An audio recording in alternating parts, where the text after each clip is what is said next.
is brought to you by the Profile Series, leaders in educational programming.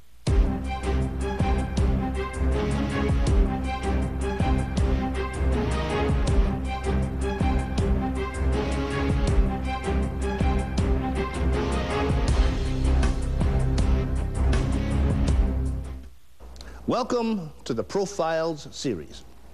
I'm Gossett Jr. This educational program is dedicated to sharing the stories of leading us into the future. From the classroom to the boardroom, this program will profile the people and the ideas making a difference in the way we as a society move forward.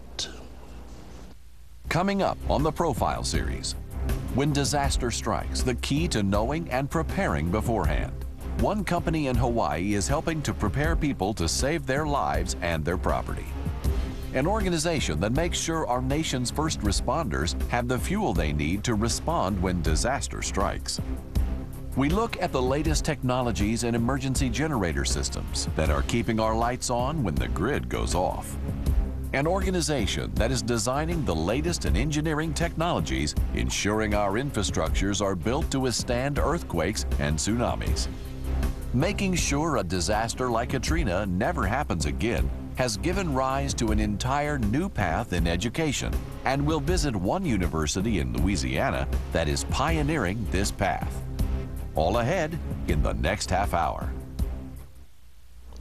The power of knowledge can go a very long way. Look how far it has already carried us, from our most basic quest for survival to our expanding reach into the universe. And behind every advance are people determined to make a difference. In this program, we'll introduce you to some of these creative individuals and learn part of their recipes for success.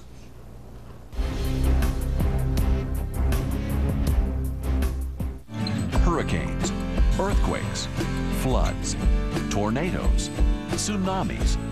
Life-changing natural events seem to be on the rise.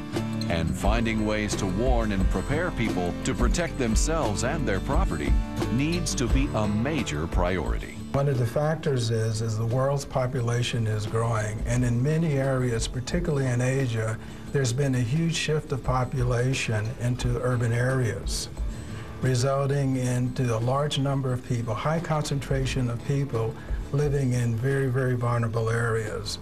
And particularly looking at the density of buildings, we find that these populations are typically living in buildings that are poorly constructed.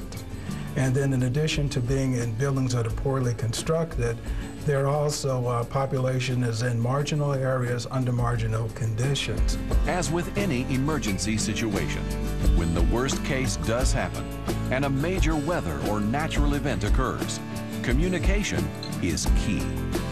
The use of science, information, and technology for sound, evidence-based decision-making is critical for everyone in a time of emergency. From first responders, governmental agencies, and private organizations to the scientific community and the American public, speed, accuracy, and proper dissemination of information can be the difference between life and death. In the field of disaster management, there are a lot of challenges, specifically as it relates to getting the right information to the people that are going to be impacted.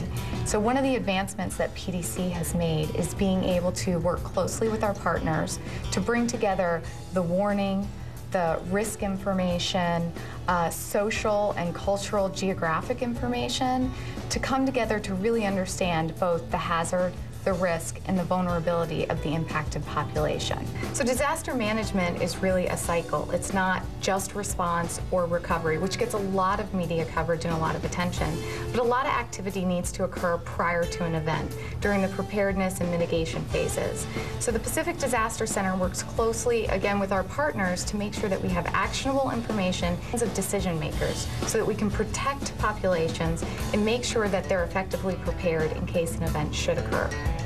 When it comes to those who have made it their life's calling to help us weather the storms of life, it's organizations such as the Pacific Disaster Center, or PDC, that are making a critical difference in the level of impact these events have on those in harm's way.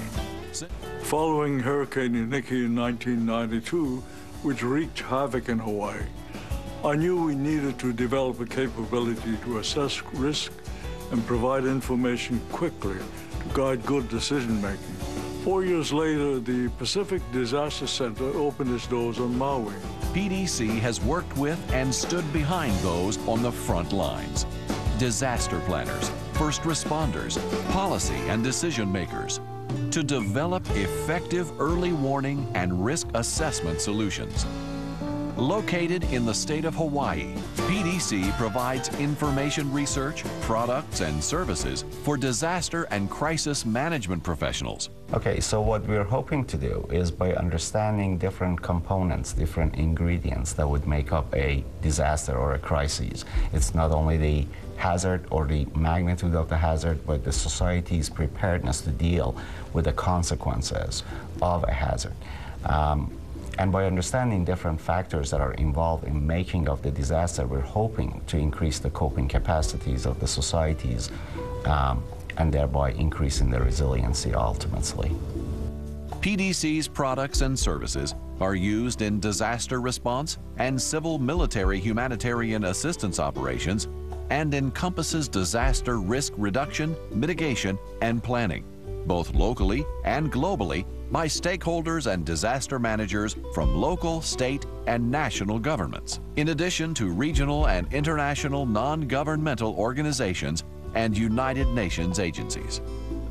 PDC started its work in the Pacific and Indian Oceans, but now it covers the world and offers its services to the global audiences. To learn more about the Pacific Disaster Center, visit their website at www.pdc.org.